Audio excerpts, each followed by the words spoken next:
Guys, stop. Don't skip this video, guys. Guys, dikatakan pada baru-baru ini, Presiden Jokowi telah bawa satu kabar yang bukan biasa, tetapi ini merupakan kabar yang luar biasa apabila dikatakan IMF dan juga Bank Dunia sampai melutut kepada Indonesia. Ada apa sebenarnya nih? Jom kita simak dulu video nih.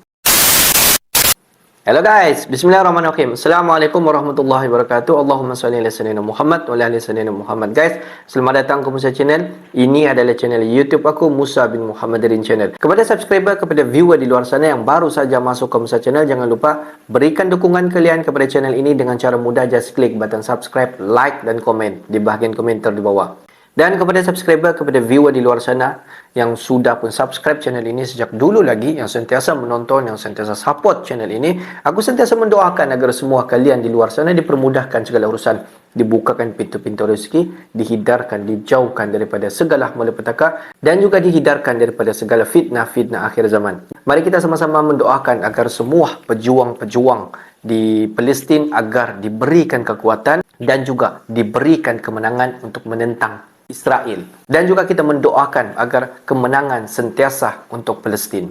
Guys, seperti biasa, hari ini kita akan buat sedikit lagi video reaction di kajian online. Dan kalau kita zoom sedikit kepada tajuk utama yang kita akan react hari ini, di mana dikatakan Presiden Jokowi akan membawa satu kabar yang luar biasa, bukan yang biasa-biasa guys. Di mana dikatakan IMF dan juga Bank Dunia pada ketika ini sampaikan merayu kepada Indonesia. Ada apa nih guys? Jom kita semak video ini, di hujung nanti baru kita akan bagi sedikit kita punya respon mengenai video ini. Apa-apa pun, semak video ini.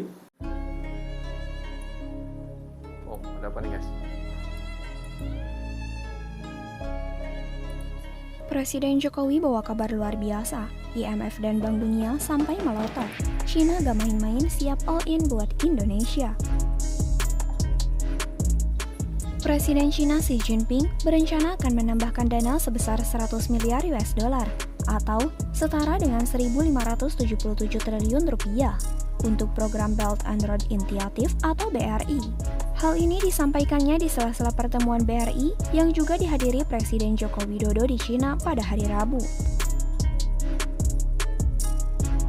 Pada upacara pembukaan forum di Aula Besar Rakyat, Xi Jinping berjanji bahwa dua bank pembangunan yang didukung China, China Development Bank dan Bank Ekspor-Impor China, masing-masing akan menyiapkan dana sebesar 350 triliun yuan atau 759 triliun rupiah untuk pembiayaan tambahan 80 miliar yuan atau 174 triliun rupiah akan diinvestasikan dalam Silk Road Fund Beijing untuk mendukung proyek-proyek BRI. Kami akan menghapus secara komprehensif pembatasan akses investasi asing di sektor manufaktur, kata Xi Jinping, dikutip AP Kamis 19 Oktober 2023. China akan lebih membuka perdagangan lintas batas dan investasi di bidang jasa, serta memperluas akses pasar untuk produk digital dan melakukan reformasi di badan usaha milik negara, dan di sektor-sektor seperti ekonomi, digital, hak kekayaan intelektual, dan pengadaan pemerintah tambahnya. BRI sendiri merupakan proyek pembiayaan baru untuk negara-negara berkembang dalam membangun infrastrukturnya. Inisiatif yang digagas oleh Xi Jinping ini telah membangun pembangkit listrik, jalan raya, rel kereta api, dan pelabuhan di seluruh dunia, serta memperdalam hubungan China dengan Afrika, Asia, Amerika Latin, dan Timur Tengah. Dengan BRI, Beijing telah menjadi penyandang dana utama proyek-proyek pembangunan setara dengan Bank Dunia. Pemerintah China mengatakan inisiatif ini telah meluncurkan lebih dari 3.000 proyek dan menggalakkan investasi senilai hampir 1 triliun US dollar. Namun, pinjaman besar-besaran ini telah dikritik beberapa pihak di negara barat dengan mengatakan BRI membebani negara-negara miskin dengan utang yang besar. Dalam beberapa kasus, tunggakan telah menyebabkan China mengambil kendali atas aset-aset tersebut. Meski begitu, hal ini dibantah oleh rival barat seperti Rusia. Presiden Rusia Vladimir Putin memuji BRI sebagai inisiatif yang benar-benar penting, global, berorientasi masa depan, bertujuan untuk menciptakan hubungan dunia yang lebih adil dan multipolar. Ini benar-benar sebuah rencana global, ini sejalan dengan rencana Rusia untuk membentuk ruang Eurasia yang luas. Sebagai ruang kerjasama dan interaksi orang-orang yang berpikiran sama, di mana berbagai proses integrasi akan saling terkait paparnya. Sementara itu, hadir dalam forum yang sama, Sekretaris Jenderal PBB, Antonio Guterres, menyoroti potensi BRI untuk melakukan pembangunan di daerah-daerah yang terabaikan, dan menekan perlunya proyek-proyek yang ramah lingkungan. Ia mengatakan inisiatif ini dapat membantu mendorong transisi dari ketergantungan pada bahan bakar fosil. Negara-negara berkembang akan membutuhkan dukungan besar-besaran untuk transisi energi yang adil, merata, dan adil menuju energi terbarukan, sekaligus menyediakan listrik yang terjangkau bagi semua orang, kata Guterres.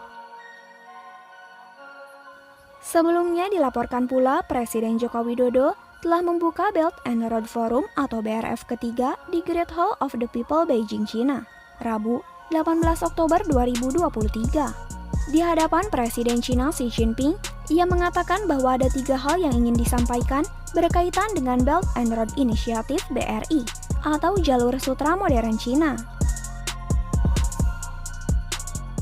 Selain itu, terpantau beberapa pemimpin negara lain juga hadir seperti Presiden Rusia Vladimir Putin, Presiden Tiongkok Xi Jinping, Presiden Kazakhstan Kassym-Jomart Tokayev, Presiden Kenya William Ruto, dan lainnya. Jokowi bercerita Indonesia memiliki proyek nasional Kereta Cepat Jakarta-Bandung atau KCJB, yang kemudian disinergikan dengan BRI yang sudah dioperasionalkan. Ia juga menyinggung nantinya ada beberapa proyek lagi yang akan disinergikan dalam proyek BRI. Kedepan kami juga akan sinergikan pembangunan Ibu Kota Baru, Ibu Kota Nusantara atau IKN, transisi energi dan hilirisasi industri, kata Jokowi. Kedua, Jokowi berpesan proyek BRI harus berlandaskan prinsip kemitraan yang setara dan saling menguntungkan, serta dilengkapi perencanaan yang matang, termasuk pembangunan sistem pendanaan yang transparan, penyerapan tenaga kerja pemanfaatan produk dalam negeri. Ketiga, Jokowi juga mengatakan keberlanjutan proyek BRI harus dipastikan untuk jangka panjang dan memperkokoh fondasi ekonomi negara mitra, bukan justru mempersulit kondisi fiskalnya, kata Jokowi. Terus diperkuat. Dan di tengah situasi dunia yang semakin terbelah, kerjasama BRI tidak boleh dipolitisasi.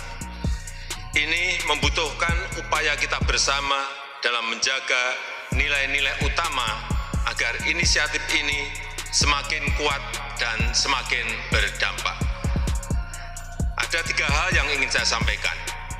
Yang pertama, sinergi yang memberikan ruang kepemilikan bagi negara tuan rumah untuk menjalankan proyek nasionalnya secara mandiri, karena sense of ownership sangat penting untuk keberlangsungan proyek.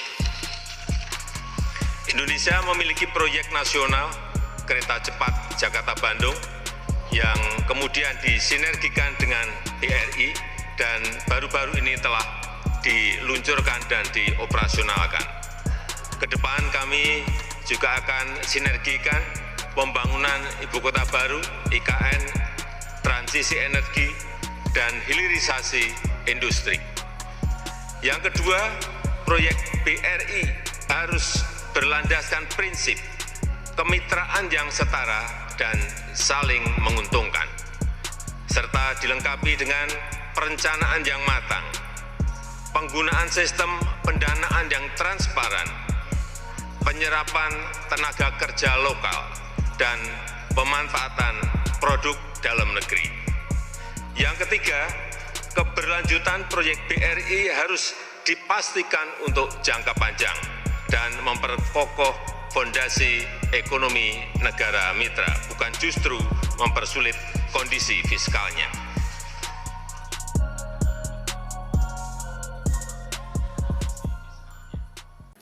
Menurut daripada video sebentar tadi, apa yang kita faham bahawa pada beberapa hari yang lepas di mana persidangan KTT BRF telah berlangsung di Beijing dan banyak pemimpin-pemimpin bridge yang hadir semasa persidangan.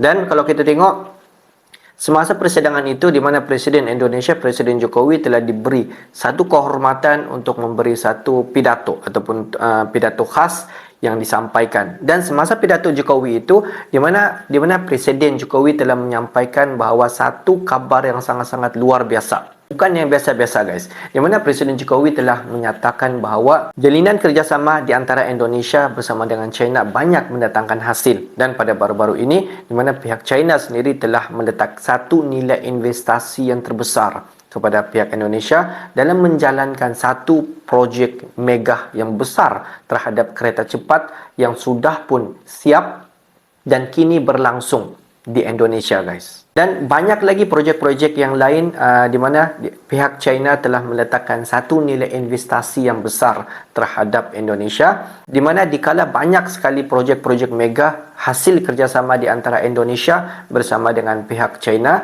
di mana sampaikan Amerika Syarikat susah untuk meletakkan satu nilai investasi bersama dengan Indonesia.